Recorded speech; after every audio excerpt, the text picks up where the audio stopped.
Masechet Gitin Daf Mem, on va commencer par la dernière ligne de Lametet Amud Bet. Amar Rabbi Zera, Amar Rabbi Hanina, Amar Rav Ashi, Amar Rabbi, Eved Shenassa et Bat Horin Bifne Rabbo, Yatsa Lacherut. Qu'est-ce que cela veut dire? Rabbi Zera enseigne au nom de Rabbi Hanina, qui a enseigné au nom de Rav Ashi, qui a enseigné au nom de Rabbi. Alors, évidemment, il semble que ce Rav Ashi en question n'est pas le fameux Rav Ashi que l'on connaît. Car le Rav Ashi qu'on connaît, c'est le rédacteur du Talmud. Il y avait deux auteurs du Talmud, c'est-à-dire ceux qui ont compilé toutes les opinions des Amoraïm, ce sont Ravina et Rav Ashi. Or ici, on voit que ce Rav Ashi était là avant Rabbi Zera, avant Rabbi Hanina. Il relate les paroles de Rabbi, donc il semble que c'est un premier Rav Ashi qui était bien avant celui que l'on connaît. Alors, qu'est-ce qu'il a dit au nom de Rabbi? Eved Shenassa et Bat Horin Bifne Rabbo Yatsa Lacherut. Un Eved Kenaani qui s'est marié avec une fille juive. Et ça, c'est devant son maître qui l'a fait. Lui, le Eved Kenaani, il n'a pas le statut de juif. Donc il n'a pas le droit d'épouser une fille juive. Si son maître l'a vu en train d'épouser une fille juive et il n'a pas réagi, qui ne dit mot consent, ça veut dire qu'il considère que ce mariage est légitime. Comment est-ce qu'un mariage entre un Eved Kenaani et une fille juive peut être légitime? Mais c'est assourd. L'otiye kedesha bibnot Israël. Les kiddushin d'un Eved Kenaani ne prennent pas effet. Ne prennent pas effet. Un Eved Kenaani ne peut pas dire à une fille juive Ariat mekudesh et li betabazut kedat Moshe Israël. C'est comme un goy qui prendrait une alliance, il va dire à une fille juive Ariat mekudesh et li. Ça marche? Ça marche pas. Les kiddushin ne prennent pas effet du tout. Alors, comment se fait-il que oui, il a laissé faire? C'est que, certainement, il avait déjà libéré auparavant. Nous avons une preuve de par le silence du Adon qui ne dit mot consent. Ça veut dire qu'auparavant déjà, il avait libéré. Il lui avait certainement déjà écrit, il lui avait déjà écrit un get shehrur, comme il lui a donné un acte de libération, automatiquement, il n'est plus Eved Kenaani, il est devenu juif, donc c'est un converti au judaïsme, donc étant juif à part entière, il a laissé épouser une fille juive. Lisons le premier Rashi de la page. Yatsa Lacherut.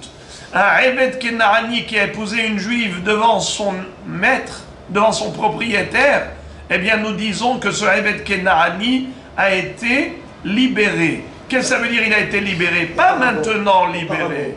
Il s'avère rétroactivement qu'auparavant déjà, il lui avait écrit un acte de libération. Sinon, il ne l'aurait pas laissé faire, nous dit Rashi. Des ila, des shihrere.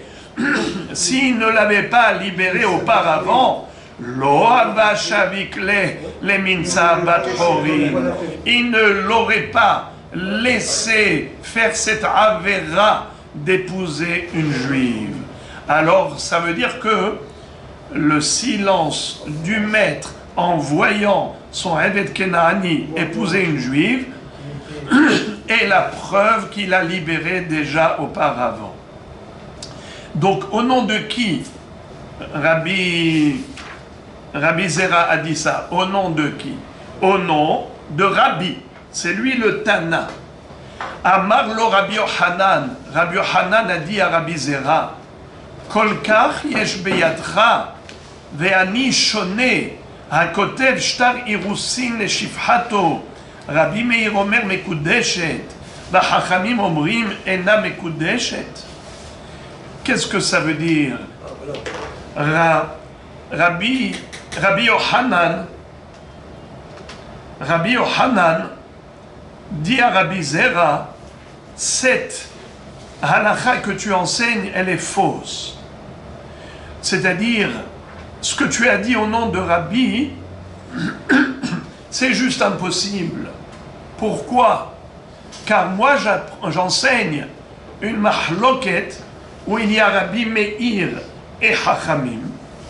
Et Chachamim disent le contraire de ce que tu as dit au nom de Rabbi. Comment? Ils n'ont pas parlé de la même chose, mais de quelque chose qui ressemble. De quoi parle-t-il? Chachamim et Rabbi. Quel est l'objet d'un mahloket entre Rabbi Meir et Chachamim? À propos d'un Adon, le propriétaire d'une servante. Qu'est-ce qu'il a fait? Il a pris un shtar irusin, une femme, une jeune fille, on peut l'épouser par l'un des trois moyens. C'est quoi les trois formules du mariage, des fiançailles? Kesef, shtar, bia.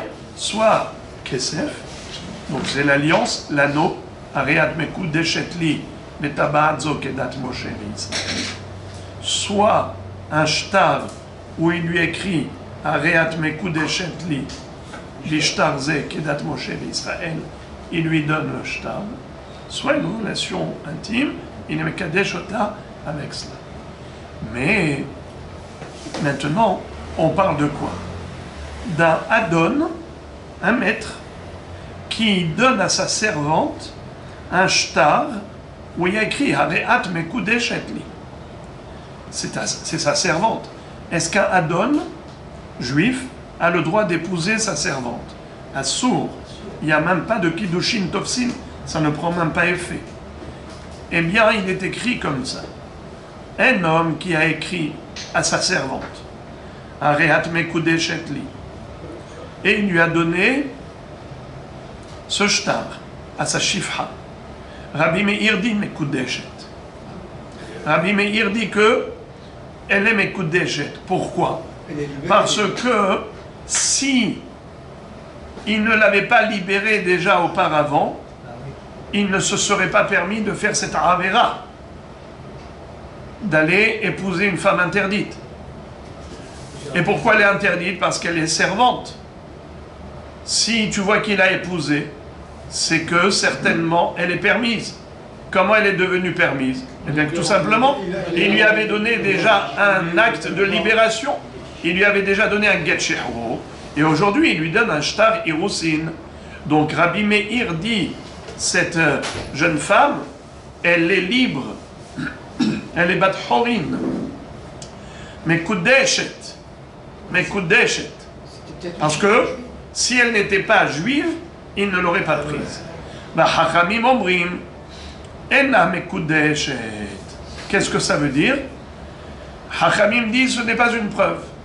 Malheureusement, ce Adon, il s'est familiarisé avec cette jeune fille, c'était sa servante, et du jour au lendemain, il a décidé de l'épouser comme si c'était une juive. Et il lui a donné un shtar irusin, areat mekudeshet li. Ça ne veut pas dire qu'elle est mekudeshet, car il est fort possible qu'il ne l'a pas libérée. Personne n'est au courant d'une libération préalable. Qui dit qu'il avait déjà affranchi? On n'a aucune preuve. Alors, tu vois que Chachamim ne pense pas comme tu as dit au nom de Rabbi, parce que c'est diamétralement opposé. Toi, tu as dit au nom de Rabbi que si le Adon a vu son Evet Kenaani épouser une juive et il a laissé faire, qui ne dit mot consent, sous-entendu qu'il avait déjà libéré. Et donc, en tant que juif, il a laissé faire. Il a laissé épouser une juive. Donc, de son silence, on a une preuve qu'il avait libéré auparavant. C'est tellement faux, parce que Hachamim ne sont pas d'accord avec ça. C'est-à-dire, Rabbi Yochanan dit à Rabbi Zera, je ne peux pas être posek la halakha comme ça, car moi j'enseigne une mahloket entre Rabbi Meir et Hachamim, et la halakha elle est comme qui? Pas comme Rabbi Meir, la halakha elle est comme Hachamim. Et qu'est-ce qu'ils disent Hachamim? Hachamim, ils vont beaucoup plus loin. Mieux encore, même si c'est le Adon lui-même qui épouse la jeune Shifha, la jeune servante, elle n'est pas Mekudeshet. Vous vous imaginez, même si c'est le Adon lui-même qui épouse la servante, Hachamim disent, pourquoi elle n'est pas Mekudeshet? Pourquoi, aidez-moi s'il vous plaît? Parce qu'elle n'est pas juive. Nahon. Alors qu'est-ce que tu vas me dire? Oui, mais c'est sûr qu'elle est juive. Car si elle n'était pas juive, il n'aurait pas épousé. Nahon, d'après Rabbi, Kalva Homer, si déjà en regardant et en voyant son Eved Kenaani épouser une jeune fille juive, on a dit que d'après Rabbi, elle est Mekudeshet. Pourquoi? Parce que certainement il avait libéré auparavant, donc tu devrais dire à plus forte raison lui-même. S'il ne laisse pas son Eved Kenaani faire une Avera, à plus forte raison que lui-même il ne va pas faire la Avera d'épouser une Shifha Kenaanit. Alors pourquoi Hachamim ont dit Ena Mekudeshet? Mais si déjà en voyant son Eved Kenaani épouser une servante, elle est Mekudeshet, parce que le Adon ne va pas laisser son serviteur faire une Avera, il ne va pas laisser la juive faire la Avera de se marier avec son esclave, à plus forte raison que lui-même il ne va pas faire une Avera d'épouser une servante. Donc Hachamim aurait dû dire qu'elle est Mekudeshet. Or non, c'est que Rabbi Meir qui a dit Mekudeshet. Rabbi Meir, lui, en effet, il pense cela. Il dit, si le Adon a épousé cette jeune fille, ça veut dire qu'il a libéré déjà auparavant. Mais Hachamim ne raisonne pas ainsi. Hachamim disent non, on n'a aucune preuve qu'il a libéré auparavant. Et si on n'a aucune preuve qu'il a libéré auparavant, donc elle n'est pas Mekudeshet. Alors Kalva Homer, si déjà l'homme lui-même, il est capable de faire une Avera, donc il est aussi capable de se taire quand il voit le Eved Kenaani faire une Avera. Donc, je ne comprends pas comment tu veux être posek la halakha comme Rabbi, alors que Hachamim disent le contraire de Rabbi. Il lui a répondu, Kede Amar Rabba Barav Shila, Kesherabo Iniachlo Tefilin, Achanami Kesherabo ici o Isha. Rabbi, quand il a dit que le Adon, qui a vu son Eved épouser une juive, et il n'a pas réagi pour lui interdire, tu veux savoir pourquoi elle est Mekudeshet, et nous disons que certainement il avait déjà libéré auparavant, c'est parce qu'on parle d'un cas spécial, que lui-même, le Adon, a marié son Eved Kenaani avec une fille juive. Lui-même, c'est lui qui a fait le Sidur Kiddushin.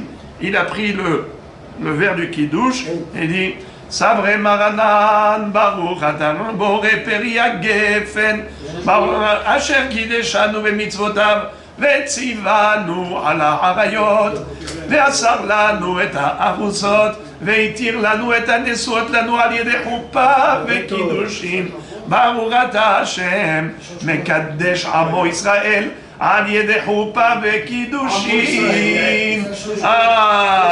Amo Israël, ça veut dire qu'il a libéré. Car s'il ne l'avait pas libéré auparavant, il ne lui aurait pas donné une fille juive en mariage, lui-même il a marié. Alors la Gemara dit, alors maintenant la question rejaillit de toutes ses forces, de toute sa force. Écoutez ça, la question maintenant qui jaillit. qui ressurgit. Umi kamide delle avde lo mi'avad le isura ve iu avad isura, mais on a un kalva homer. Je comprends pas. Là maintenant tu m'as dit que c'est le maître lui-même qui l'a marié, donc forcément c'est une preuve qu'il avait déjà libéré auparavant. D'ailleurs comme Rabba Bar Shila avait dit, lorsque le maître a mis les téphilines à son Eved Kenaani, alors que le Eved Kenaani c'est comme une femme qui est dispensée des téphilines, Rachid dit parce que c'est mitzvot assez chez Azman Gerama, la nuit on ne met pas les téphilines, on met les téphilines qu'en journée. Ou bien Shabbat et Yom Tov, on ne met pas les téphilines, on met les téphilines qu'en semaine. Donc c'est une mitzvah assez qui est temporelle. Et on a une règle que la femme n'est pas tenue d'accomplir les mitzvot assez chez Asman Gerama. Donc, le Eved Kenaani qui a les mêmes mitzvot qu'une femme, normalement ne met pas les téphilines. Mais si tu vois que le Adon lui-même lui a mis les téphilines, c'est une preuve qu'il avait déjà libéré auparavant. Eh bien, la même chose quand c'est lui-même qui lui a fait les kiddushin.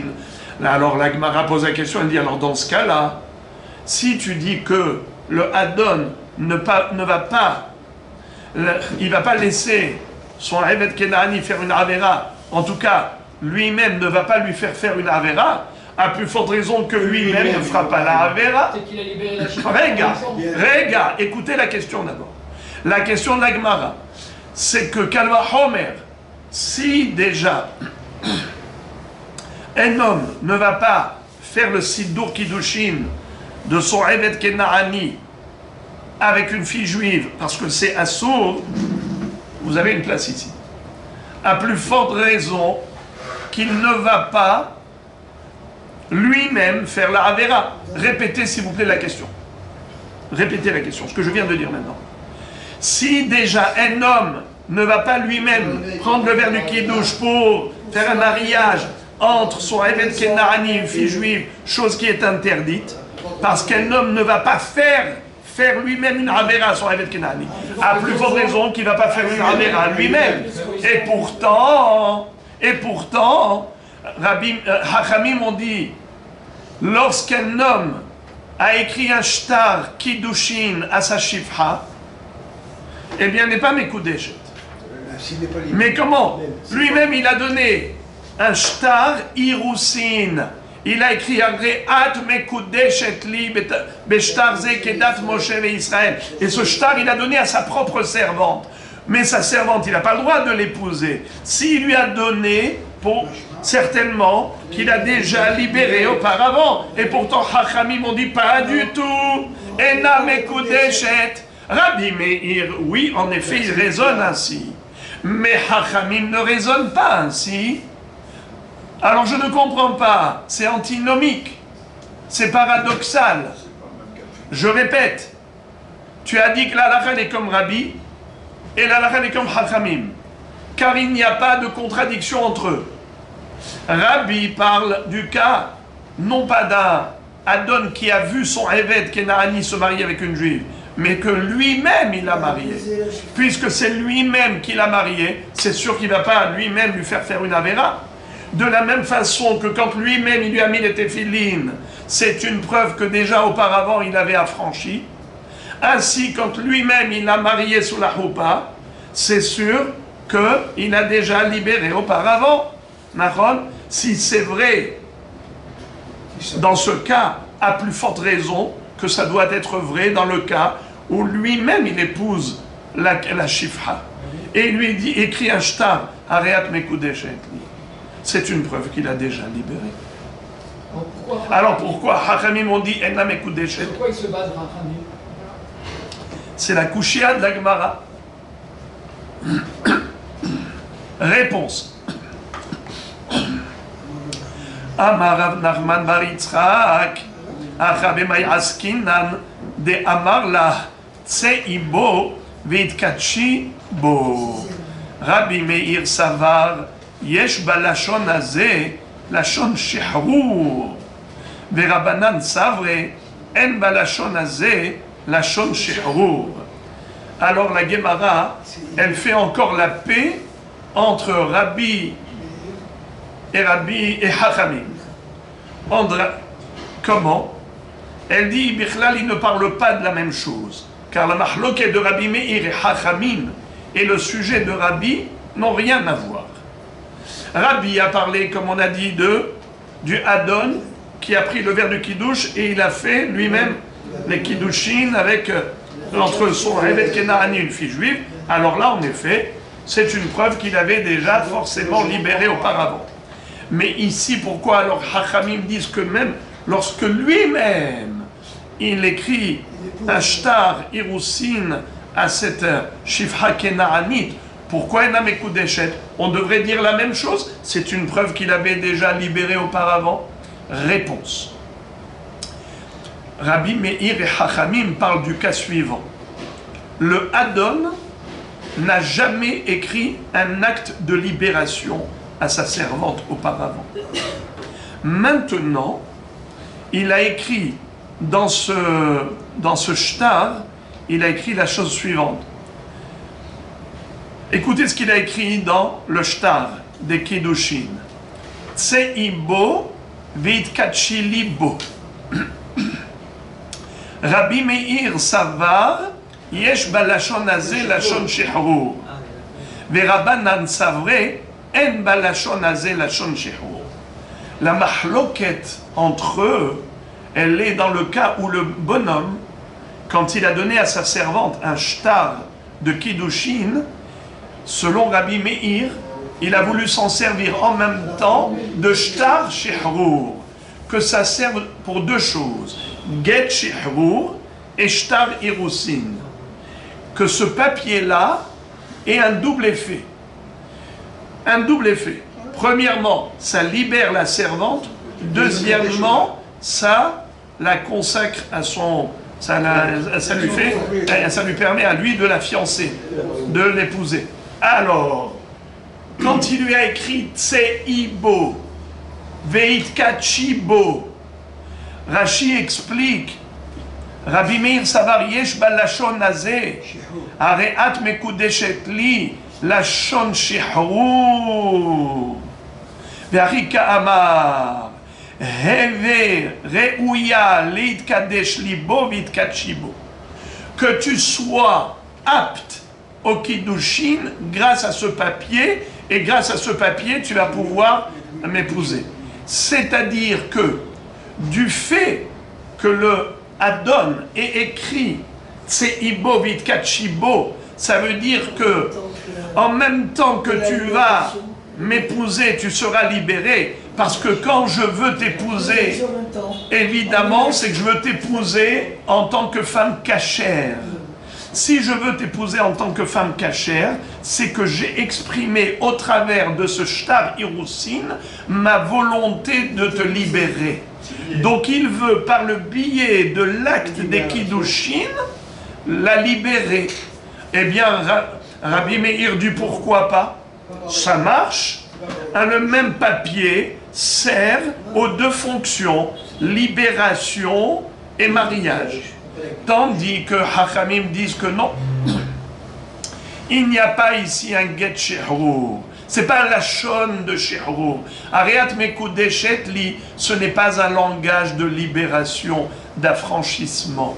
C'est un langage de kiddushin. Or, c'est vrai que lui, il avait envie de la libérer parce qu'il ne veut pas épouser une femme interdite. Mais ce monsieur se trompe. Il croit que ce papier peut faire double fonction. Il croit que c'est possible, mais il se trompe, car un lachon pareil n'est pas un lachon valide. On ne peut pas, avec un tel papier où on a écrit Areat Mekudeshet li, libérer de facto la servante. Tu dois lui donner deux papiers. Un papier de Get Shehrur et un papier de Kiddushin. Mais pas juste Areat Mekudeshet li, et tu comprends par le lachon des Kiddushin qu'il a envie de la libérer. Non. Il y a lieu de se poser la question, qu'en est-il si le Adon avait été très clair? Imaginons qu'il est écrit en deux phrases. Tseibo laherut Veit Kachil Libo. Peut-être que dans ce cas, même Hachamim serait d'accord que même si c'est un seul papier, malgré tout, puisqu'il a dit clairement Herut, alors il y a une phrase de libération, Tsei Libo la Herut, Veit Kachil Libo. Alors en effet, dans ce cas, certainement, ça n'engage que moi, même si c'est un seul papier, mais dans ce papier, il y a deux phrases. Il y a une phrase de libération et il y a une phrase de Kiddushin. Certainement, la mahloket ici, entre Rabbi Meir et Hachamim, c'est lorsque c'est une seule phrase, où il écrit Tseibo vitkachibo. Quand on dit Tseibo vitkachibo, ça veut dire je voudrais que tu puisses sortir en liberté par les Kiddushin. Pourquoi? Parce qu'on ne peut pas faire Kiddushin avec une femme qui est servante. Alors c'était ça la complication. Hachamim disent En balachon nazé lachon herut. Rabbi Meir dit pourquoi pas? Yesh balachon nazé lachon herut, puisqu'il lui a dit je voudrais que tu sois apte au Kiddushin.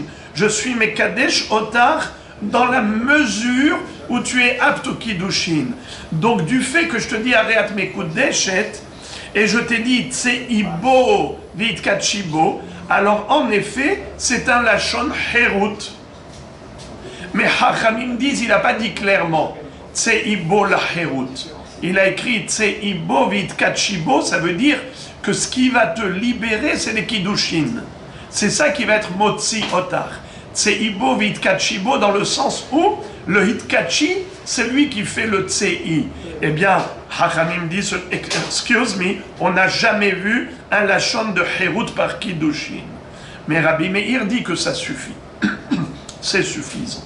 Donc, Rabotai, ça n'a rien à voir avec l'histoire de Rabbi, car Rabbi a parlé d'un homme qui était propriétaire d'un esclave, et ensuite lui-même il lui a fait le Sidur Kiddushin sous la roupa, en le mariant à une fille juive.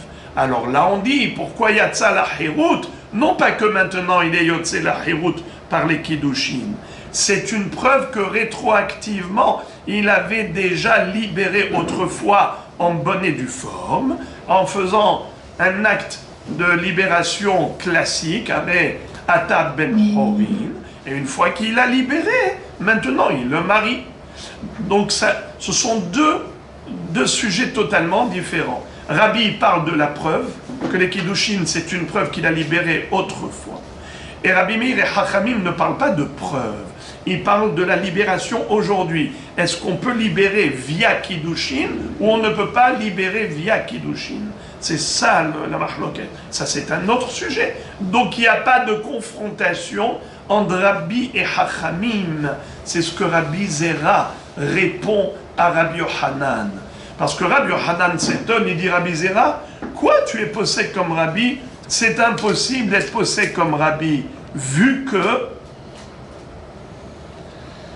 Hachamim s'y oppose. Rabbi Zera lui dit il n'y a aucune opposition de Hachamim. Car Hachamim ne parle pas du tout du même cas. Et maintenant, la Gemara va nous parler du sujet précédent qu'on avait cité au passage. L'histoire des téphilines. On le sait qu'un Evet Kenaani comme une femme sont dispensés des téphilines. Amar Rabbi Yoshua ben Levi, Evet Sheniach téphilin, Bifne Rabo, Yatsa la Herut. Un Evet Kenaani qui a mis les téphilines devant son maître, eh bien, il est sorti en liberté. Qu'est-ce que ça veut dire, il est sorti en liberté? Ça veut dire que son maître l'avait déjà libéré. Parce que sinon, son maître ne l'aurait pas laissé mettre les téphilines. S'il a laissé mettre les téphilines, ça veut dire qu'il avait déjà libéré. Mais la Gemara pose une question, elle dit, comment Rabbi Yoshua ben Levi, qui est un Emora, peut-il contredire un Tana qui dit clairement qu'un Evet Kenaani qui a mis les téphilines devant son maître n'est pas libéré? Regardez la Braïta. Lava hemenu rabo. Si par exemple, le maître a dit à son serviteur, peux-tu me prêter de l'argent? Peux-tu me prêter de l'argent? Quoi? Mais tout ce qui appartient au Eved Kenaani appartient au maître. Si maintenant le maître dit à son esclave, prête-moi de l'argent, ça veut dire que le Eved Kenaani a de l'argent personnel. Ça veut dire que ce n'est plus son esclave. Car si c'était son Eved, donc il n'a pas d'argent personnel. S'il a de l'argent personnel, c'est une preuve qu'il avait déjà libéré. Eh bien non. On nous dit non, ce n'est pas une preuve. Répétons, la va hemenu rabo. Bien que on aurait pu penser que si le maître emprunte de l'argent au Eved Kenaani, il dit prête-moi de ton argent, ça veut dire qu'il avait déjà libéré? Non, ce n'est pas une preuve. Il est fort possible que ce Eved Kenaani, d'où il avait de l'argent, bravo, on a déjà vu ces derniers jours que si quelqu'un lui donne de l'argent en lui disant Almenat she'en le rabcha helekbo, le Eved Kenaani, il y a quelqu'un qui est gentil, qui est sympathique, il lui dit écoute, je te donne une enveloppe d'argent, c'est pour toi et pas pour ton maître. À condition que ton maître ne puisse pas te prendre cette enveloppe. Ça marche. Eh bien, en effet, le Eved Kenaani peut devenir propriétaire autonome de cet argent. Alors, voilà le cas où le Adon a emprunté de l'argent au Eved Kenaani. C'était dans un cas pareil. Ce n'est pas une preuve qu'il avait libéré autrefois. Ou encore, Oshéasao apotropos. Imaginons que le Adon a rendu son Eved Kenaani apotropos, c'est-à-dire le gérant de toutes les affaires du maître. On aurait pu croire que s'il lui a donné une telle importance, c'est que forcément il a déjà libéré. Car sinon, un Adon ne va pas donner à son esclave autant d'importance de devenir le gérant de toutes ses affaires. Alors, c'est ça le chidouche. Malgré tout, ce n'est pas une preuve. Le fait qu'il est nommé apotropos n'est pas une preuve qu'il a libéré Eno ben Horin. Car il se peut, comme vous avez si bien dit, Potiphar avait légué à Yosef Hatzadik, qui était son serviteur, eh bien la gestion de tous ses biens.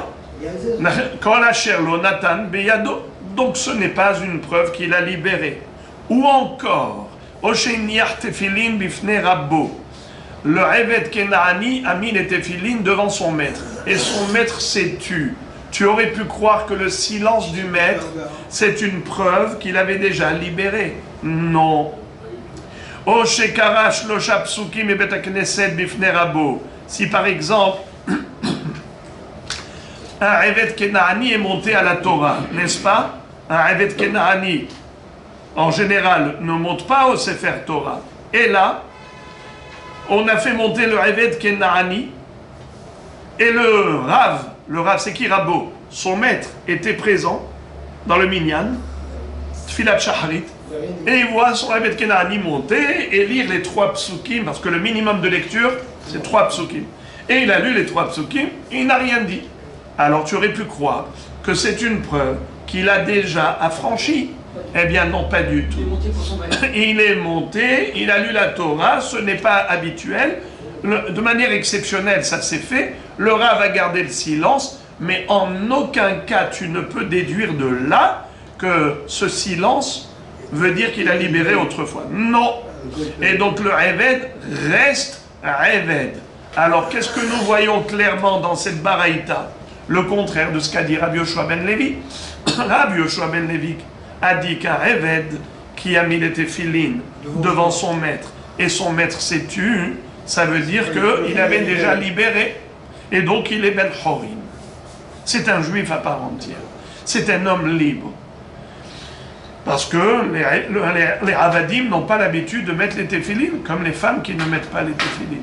Or la Braïta dit clairement que un Eved qui a mis les téphilines devant son Rav, ça n'est en aucun cas une preuve de libération. La Gemara répond Amarabba Barav Shila Keshe Rabbo הניח לו תפילין. La Gemara dit que Rabbi Yoshua ben Levi parle du cas suivant. C'est le maître lui-même qui lui a mis les téphilines. Alors là, c'est une preuve qu'il avait déjà libéré. Donc il n'y a pas de contradiction entre Rabbi Yoshua ben Levi, qui est un Émora, et la Baraïta, qui sont des Tanaïm. La Baraïta qui a dit que le Eved n'est pas libre, même si son Adon l'a vu mettre les téphilines et il s'est tu. Pourquoi? Parce que le Adon est resté passif. Il a juste regardé, il a vu, il s'est tu. Ce silence n'est pas une preuve de libération. Mais si le Adon était actif, c'est lui-même qui lui a mis les téphilines, ça c'est une preuve, c'est une expression de la part du Adon, comme quoi il dit, c'est comme s'il disait haut et fort, les amis, je l'avais déjà libéré, car sinon je ne lui aurais pas mis les téphilines moi-même. En lui mettant les téphilines moi-même, c'est une façon de vous dire, je l'ai libéré. Alors voilà, Rabbi Yoshua ben Levi, c'est de cela qu'il s'agissait. Non, il parlait du cas où le Adon lui-même, iniach lo téphilines. Alors dans ce cas-là, c'est une preuve qu'il a libéré. Mais sinon, s'il est juste passif, il le voit, il ne fait rien, ça ce n'est pas une preuve. La Gemara nous enseigne encore une halakha qui concerne la libération du Eved Kenaani. Qui ata Rabdimi amar Rabbi Yochanan.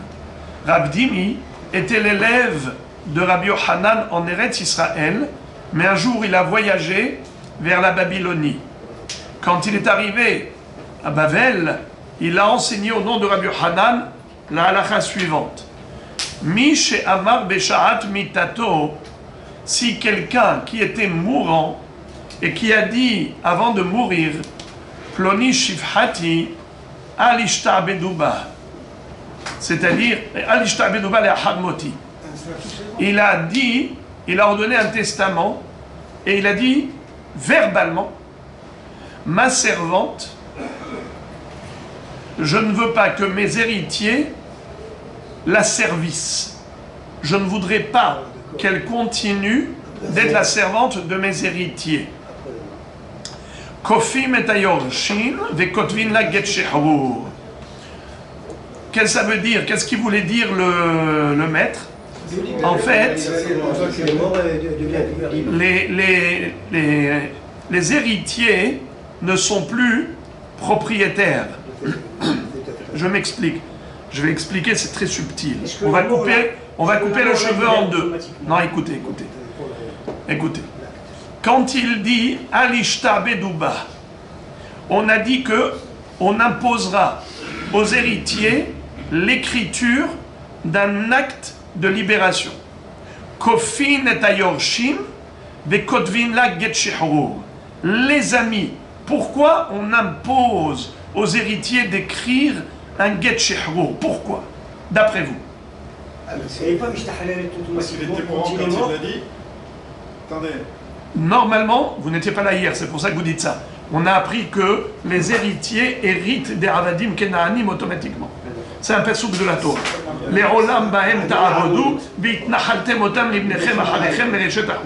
Donc il n'y a pas de libération automatique avec la mort du propriétaire. C'est clair. Maintenant on parle d'un cas précis. Il a dit verbalement, il a dit Ploni shifhati alishtabeduba le'acharmoti, que cette servante, mes héritiers ne puissent pas la servir. Il était mourant quand il a dit. Il était mourant quand il a dit ça. Alors voilà la raison. Vous êtes Matok Midvash. Rabbi Raphaël nous dit, mais on a une règle, que les paroles d'un mourant, c'est comme des paroles écrites. Divrei Shrit Mera Kiktuvin Lekim Surin Damu. Ça c'est vrai pour des kinyanim, lorsqu'on veut faire un kinyan. Mais pas pour, lorsque la Torah nous demande d'écrire un get, ça ne peut pas être remplacé par des paroles. Parce que, je prends un exemple. Une femme, pour divorcer, il lui faut un get écrit. Est-ce qu'on peut divorcer avec des paroles? Non. Non. Imaginons que quelqu'un de mourant, sa femme lui dit, écoute, moi j'ai pas envie de faire hiboum avec ton frère, alors je voudrais qu'on divorce avant ta mort. Et lui, il lui dit, tu es divorcé verbalement. Non, c'est pas bon. Est-ce qu'après sa mort, elle doit faire hiboum, oui ou non? Oui. Bien sûr qu'elle doit faire hiboum, parce qu'elle n'a pas été divorcée. Elle est veuve. Étant donné que il a voulu la répudier verbalement, c'est zéro, c'est nul et non avenu. Il faut un guet, car la Torah dit il faut un guet. On ne peut pas libérer verbalement, on est d'accord? S'il a dit écrivez, c'est ce qu'on va voir après, plus tard. s'il a dit écrivez, alors en effet, il faut qu'ils écrivent avant la mort. Mais on ne peut pas écrire après la mort. Il est déjà mort, donc elle est veuve. Ok, mais maintenant, s'ils écrivent, ils écrivent, parce qu'ils sont shliach, comme le sofer qui écrit, c'est normal. Mais moi je parle de, est-ce qu'on peut faire un guet verbal? Non. Non. Alors maintenant, on a appris le guet shihrour du Eved, on l'apprend du guet Isha. Donc lorsque le mourant a dit Alishta Bedouba le Harmoti, il ne faut pas qu'on la service après sa mort, alors il a dit ça. Il a écrit ou il a dit? Il a dit. Ça n'a pas été écrit. Alors il n'y a pas de guet. Alors comment il va être libéré? Et pourtant, Kofin et à Yorshim Lichtov la guet shihrour. On impose aux héritiers d'écrire un guet shihrour. Pour quelle raison? Pour quelle raison on impose? Hein? Bravo. Mitzvah lekayem divrei hamet, comme on va le voir après. Mais la Gemara ici, elle dit, c'est pas pour cette raison que mitzvah lekayem divrei hamet. Ici, c'est que carrément, elle est déjà libérée à moitié. Et alors, on leur impose de la libérer totalement. On s'explique. Quand il l'a dit, Alishta Bedouba, faut pas qu'on la service, faut pas que mes enfants puissent la servir, ça veut dire qu'il a abandonné sa shifra. Il n'est plus le maître. Puisqu'il n'est plus le maître, alors eux ne peuvent plus la servir. Écoutez ça, c'est comme Mafkir Avdo. Le statut, alors je vais répéter ce que j'avais dit depuis le début, et je le répète chaque jour, alors je vais le répéter. On avait dit que il y a deux volets dans un Eved Kenaani ou une Shifra Kenaani. Premièrement, l'appartenance, la propriété, financièrement parlant, elle appartient à son maître, ou il appartient à son maître comme un objet. Deuxièmement, c'est le statut. Quel est le statut d'un Eved Kenaani? C'est qu'il n'est pas juif. Il ne peut pas épouser une juive. La Shifra Kenaanite, elle n'est pas juive. Elle ne peut pas épouser un juif. Ils ont des mitzvot comme d'une femme, mais ce n'est pas comme une femme juive. Une femme juive, elle peut épouser un juif, mais un Eved Kenaani ne peut pas. Bien qu'il ait des mitzvot comme une femme. Moraï Rabotai, question. Comment est-ce possible? On a ici deux éléments. L'élément propriété financière, l'élément statut d'identité. L'identité. La propriété et l'identité, on va l'appeler comme ça. La propriété, eh bien, elle est rompue dès qu'il abandonne son Eved Kenaani. Dès qu'il dit « j'abandonne », alors il ne lui appartient plus. La servante qui appartenait à son maître et qui, avant sa mort, a dit « Alishta Bedouba Yorshai », c'est comme s'il avait dit « je l'abandonne ». Mais quel est son statut? Elle n'est pas encore juive. Son identité, c'est Shifra. Sa propriété, elle est libre. Alors, c'est une femme libre qui n'est pas soumise à l'esclavage, mais qui n'a pas l'identité juive. C'est dans ce cas que Rav Dimi a enseigné au nom de Rabbi Yochanan. Cette fois-ci, on va imposer aux héritiers d'écrire un get shihrour afin de solutionner le problème de l'identité. Afin qu'elle puisse se marier. Car maintenant, elle ne pourra pas se marier ni avec un Eved Kenaani, car elle est déjà libre, et ni avec un juif, parce qu'elle n'est pas juive. Alors, qu'est-ce qu'il faut faire? Il faut compléter la libération par le biais des Yorshim qui vont écrire un get shihrour. Amrou lefanav, Rabbi Ami et Rabbi Assi, Rabbi Iyata Modeh Shebanea Avadim. Qu'est-ce que ça veut dire? Je ne comprends pas comment Rabbi Hanan pouvait dire une chose pareille. Ce n'est pas possible. Et on voit que Rabbi Hanan n'a pas répondu. Dans le sens où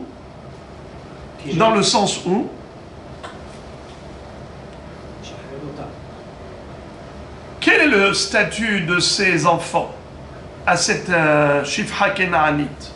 Si maintenant elle va donner, par exemple, elle va donner naissance à des enfants, quel sera le statut de ces enfants? Avec qui elle a fait les enfants? Exactement. Avec, par exemple, avec un Eved Kenaani. D'accord? Elle est partie avec un homme et elle a eu un enfant. Cette femme-là, qui est dans un statut entre le marteau et l'enclume, elle a eu un enfant. Quel sera le statut de l'enfant? Tu es bien d'accord, Rabbi Hanan, qu'il sera Eved Kenaani? Ça veut dire qu'en réalité, cette femme n'a jamais été libérée, même pas sur le plan financier, même pas sur le plan de la propriété. En fait, le père, quand il a dit Alishta Bedouba, ça veut dire que, par sympathie pour elle, il ne veut pas qu'elle soit asservie, mais c'est juste une volonté qu'elle ne soit pas asservie. Il veut que ses enfants la libèrent. Lui ne l'a pas libérée du tout. Il veut que ses enfants la libèrent. Et quelle est la preuve que lui ne l'a pas libérée du tout avec ses paroles? Même pas Efker, même pas sur le plan de la propriété. C'est que si elle donne naissance à des enfants, ces enfants seront des avadim au plein sens du terme. Sous-entendu qu'en réalité, elle appartient à 100% à son maître. Et c'est pour cela qu'elle appartiendra à 100% au Yorshim. Alors, dans ce cas-là, que veut dire Alishta Bedouba? Quand il dit Alishta Bedouba, c'est pas un lachon efker, c'est pas un lachon shehrou. Ça veut dire simplement, je ne veux pas que vous la faites travailler. Ça veut dire que si la kavana, c'est juste de ne pas la faire travailler, ça ne veut pas dire la libérer de son statut d'esclave. Comprenons bien quelle était la volonté du mourant. La volonté du père était n'alourdissez pas son travail. Ça y est, elle a assez travaillé de mon vivant, laissez-lui un peu de vacances, qu'elle puisse respirer. Alors c'est quoi cette parole Kotvin-là? Alors justement, la question que posent les élèves de Rabbi Hanan à leur maître, pourquoi on va imposer aux héritiers de la libérer? Mais c'est une perte d'argent. Les élèves s'opposent à leur Rav, Rabbi Hanan, en disant, comment Rabbi Hanan tu peux dire qu'on va imposer aux héritiers de libérer, d'écrire un get shehrou? Mais il n'y a aucune raison d'imposer au Ravadim d'écrire un get shehrou. Le père, il n'a pas demandé plus que de lui laisser un peu de vacances à cette jeune servante. C'est tout ce qu'il a demandé. Il a dit Alishta Bedouba. Tu es bien d'accord qu'avec un langage pareil, c'est pas un langage de libération, d'affranchissement. C'est juste de ne pas alourdir l'esclavage. Alors, à partir de là, obliger les héritiers à libérer la servante, c'est leur causer une très grande perte d'argent. Car tous les enfants auxquels on aurait pu donner naissance, qui auraient été des esclaves, tous ceux-là vont être perdus. C'est ce qu'il dit Rachid. D'accord? Alors, c'est ça la question de Rav Dimi, la question de Rav Assi et Rabbi Ami en disant, soit il s'adresse à Rav Dimi, soit il s'adresse à Rabbi Hanan lui-même, en disant ce n'est pas possible de dire une chose pareille. Moi, j'ai plus tendance à dire qu'il s'adresse non pas à Rabbi Hanan, mais il s'adresse plutôt à Rav Dimi. Seulement, qu'ils appellent Rav Dimi Rabbi, ça c'est étonnant. C'est pour ça que c'est plus tendance qu'il s'adresse à Rabbi Hanan. Parce que Rabbi, c'est Rabbi Yochanan, c'était leur maître. En tout cas, la Gemara donne maintenant une autre version de l'enseignement de Rabbi Yochanan, qui atteint Rav Shmuel Bar Yehuda. Amar Rabbi Yochanan. Avant, c'était Rav Dimi au nom de Rabbi Yochanan. Rabbi Assi n'était pas d'accord avec ce Hidouche. Alors on a une autre version par un autre élève qui s'appelle Rav Shmuel Bar Yehuda. Quand il est arrivé en Babylonie, il a dit au nom de Rabbi Yochanan, Mishe Amar Besharat Mitato, celui qui a dit avant de mourir, Peloni Shifhati, Plonit Shifhati, ma servante Intel, Korat Ruach Hastali, Yaasela Korat Ruach. Elle m'a satisfait quand de toute ma vie, elle m'a servi avec dévouement. Elle a toujours cherché à me faire plaisir, à me servir correctement. Je voudrais qu'on lui offre satisfaction. Comment on va lui donner satisfaction? Il n'y a pas de plus grande satisfaction pour un esclave que de le libérer. Kofin et ayorshin verosin la korat ruach.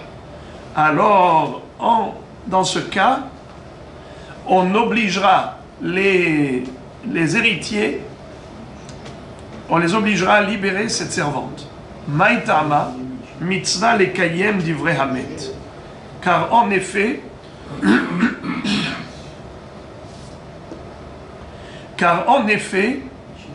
il y a une mitzvah d'accomplir la volonté du défunt. C'est à ce titre-là. Voilà les deux versions de l'enseignement de Rabbi Yochanan. Et maintenant, on passe à autre chose. Amar Amimar. Vous rappelez que Amimar, on l'avait déjà cité, mais on va voir maintenant qu'il y a deux versions de l'enseignement de Amimar. La première version n'est pas celle que nous avions vue. C'est la deuxième qu'on avait déjà vue. Amar Amimar. Amafkir avdo oto eved en lo takana. Maitama goufe lo kanele. Isura udeika gabe. Visura lo matzimaknele. Quelqu'un qui abandonne son Eved, ce Eved est coincé pour se marier ni avec une juive et ni avec une servante cananéenne. Pourquoi? Maïtama, Goufé lo kanele, Isura ou des kagabe, Visura lo matse maknele. On avait déjà rappelé à maintes reprises que chaque serviteur cananéen a un double aspect. Il y a le volet propriété et il y a l'aspect identitaire, le statut en tant que Eved Kenaani, qui est un statut de ni juif ni goy. Au niveau de la propriété, il appartient à son maître.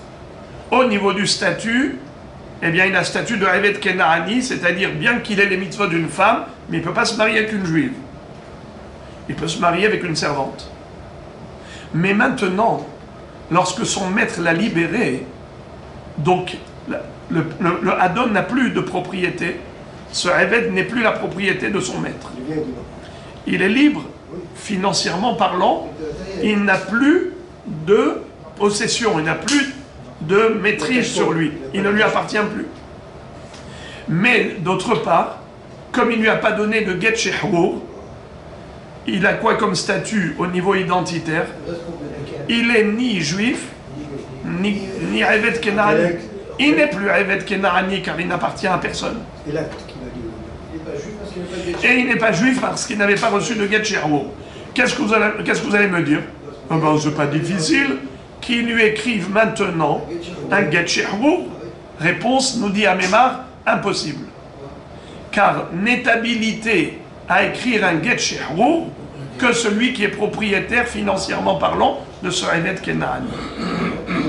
Et comme il avait déjà abandonné en disant ce Eved est Hefker, alors il n'a plus l'habilitation, l'aptitude à lui écrire un get shehrour.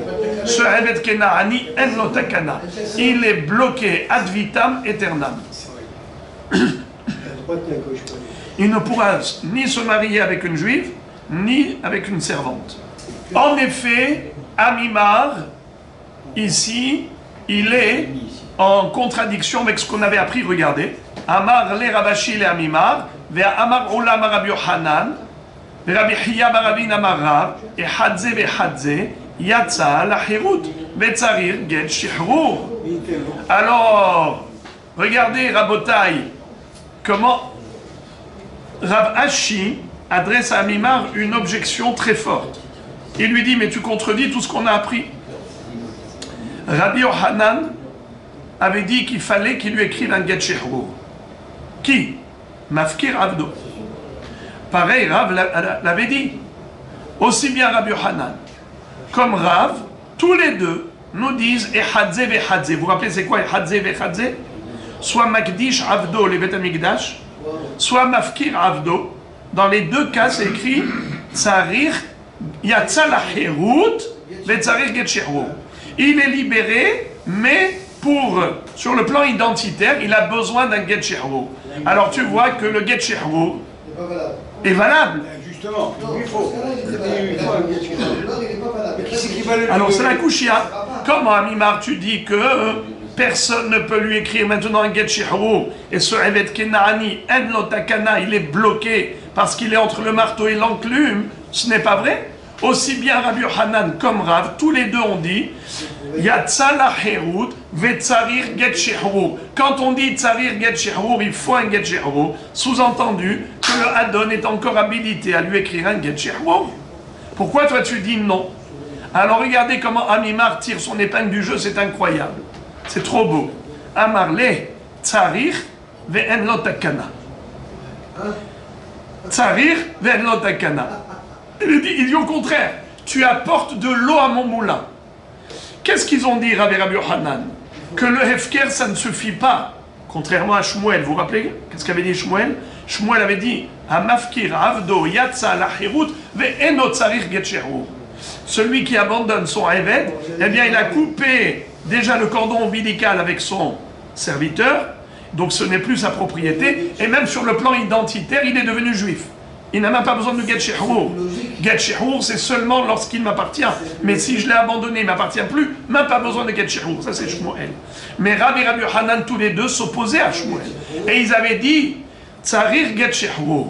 Maintenant, nous, on avait toujours cru. Qu'est-ce que ça veut dire, Tsarir get shihrur? Eh bien, c'est pas grave, ça se fait en deux temps.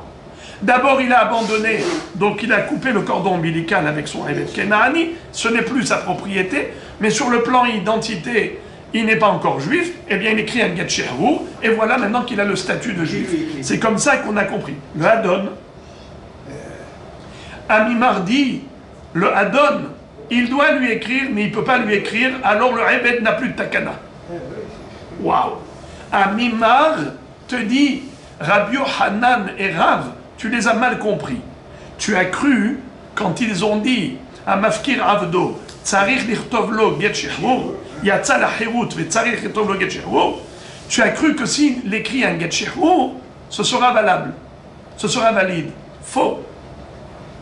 Pourquoi faux? Car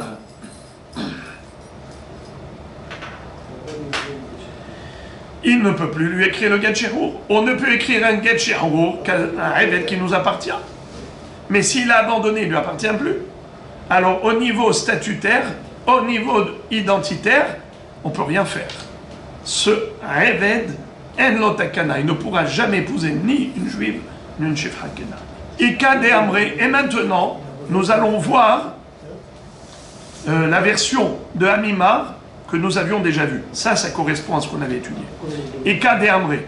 Amar Amimar, Amafkir Avdo ou Met, Oto Eved en lo takana. Maïtama. Gouf et lokanele, Isura Hudei Kagabe, Isura Libre Lomorit. Qu'est-ce que ça veut dire? Behemet, le Hadon lui-même, il peut faire ça en deux temps. D'abord, il est Mafkir Avdo. Il a abandonné verbalement le Evet Kenaani, ce n'est plus sa propriété, il est libre, il n'est plus obligé de le servir, il ne peut plus le vendre à quelqu'un d'autre, ça y est, ce n'est plus sa propriété. Quel est le problème? C'est qu'il n'a pas de statut de juif, et il n'a pas de statut de Evet Kenaani Gamo, donc il ne peut pas se marier ni avec une juive, ni avec une servante. Ce n'est pas un problème. Maintenant, le Hadon prend un papier, et il écrit « Hare ata ben horin et lui donne le get shihrour. Pour pallier au problème de l'identité, maintenant il lui écrit un get shihrour. Ce qui veut dire que ça se fait en 2 temps. C'est ce que pense Amimar. 1, 2. Mahon. Deuxième version, vous ne suivez pas. Ika de Amré. Ika de Amré. Yesh Omrim. Deuxième version. Selon la première version, ça ne peut pas se faire en 2 temps.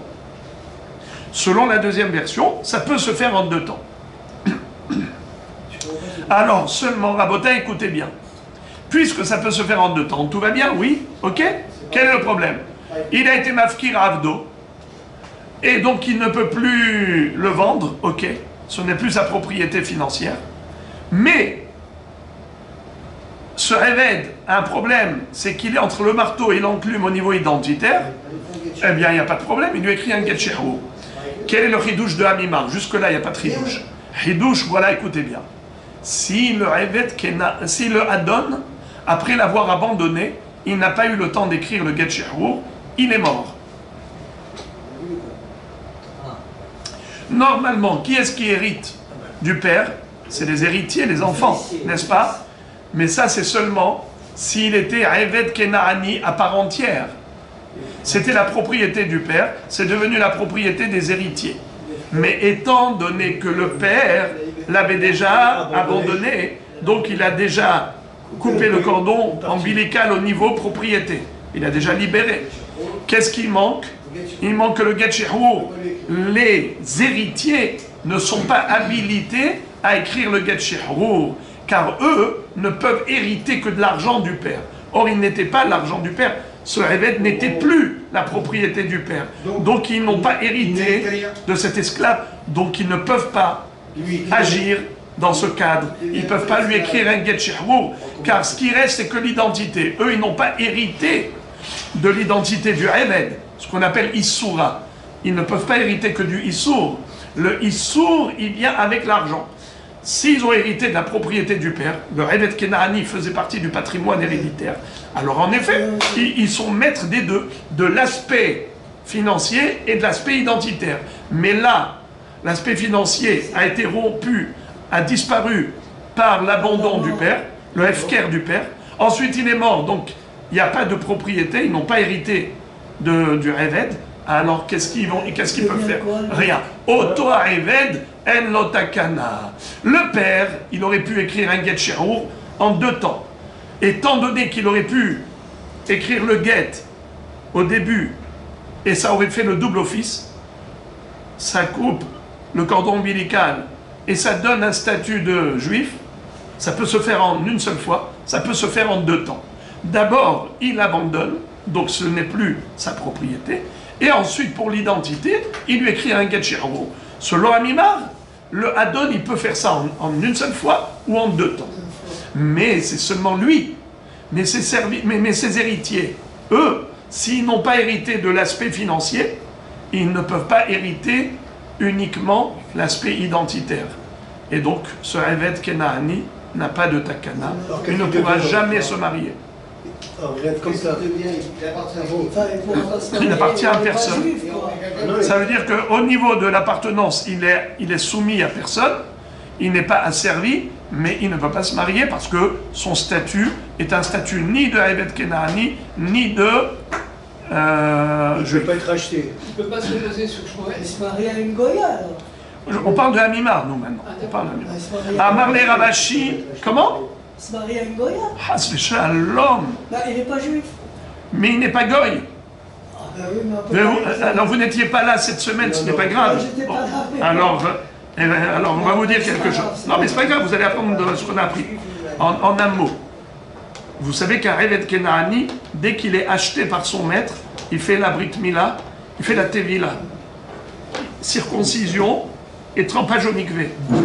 Comme qui? Comme quelqu'un qui se convertit au judaïsme. Seulement, ça ne s'appelle pas une conversion au judaïsme, ça s'appelle une conversion à la Avdout. Quelle est la différence? C'est qu'une conversion au judaïsme, c'est une adhésion totale au judaïsme.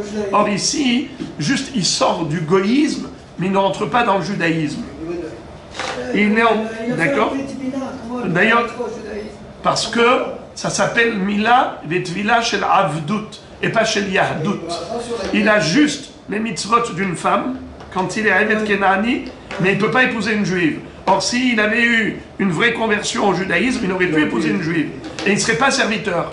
Or, justement, et on a expliqué comment est-ce qu'on fait la Tevila, dans tous ces détails, on ne rentre pas là-dedans maintenant. C'est juste pour vous dire que ça ne marche pas comme ça. Il y a le côté identitaire, et ça c'est le statut, et il y a le côté financier, c'est la propriété. Bon. Amar le Ravashi le Amima, ve'akiata Ravdimi amar Rabbi Yochanan. Je comprends pas. Comment tu peux dire une chose pareille que les héritiers ne peuvent pas écrire un get shehrur parce qu'ils n'ont pas hérité de la propriété financière, puisque le père l'avait déjà abandonné de son vivant. Ça veut dire qu'ils ne peuvent pas hériter que de l'identité du Eved. Il faut qu'ils héritent de la propriété du Eved et en même temps de l'identité. Là, ils sont habilités à agir sur les deux plans. Mais si le père l'avait abandonné avant de mourir, qu'est-ce que tu es en train de dire, Abima? Les enfants n'ont pas l'aptitude à lui écrire un get shehrur, puisque ce n'est pas financièrement leur Eved, leur patrimoine. Ce n'est pas vrai. Rav Dimi, au nom de Rabbi Yochanan, a dit le contraire. Qu'est-ce qu'il avait dit? Si un mourant a demandé avant sa mort, il a dit Plonit shifhati, alishta beduba le harmoti. Qu'est-ce qu'on avait vu? Rabbi Yochanan disait Kofin et ayorshim, des kodvim la get shehrur. Si le père, avant de mourir, a abandonné sa shifha, et ensuite il est mort, on impose aux héritiers d'écrire un acte de libération. Tu vois que le père avait abandonné la servante, et les enfants sont habilités à écrire un get shehrur. Pourquoi, Mimar, tu dis en lotakana? Réponse des Ravdimi Taouta.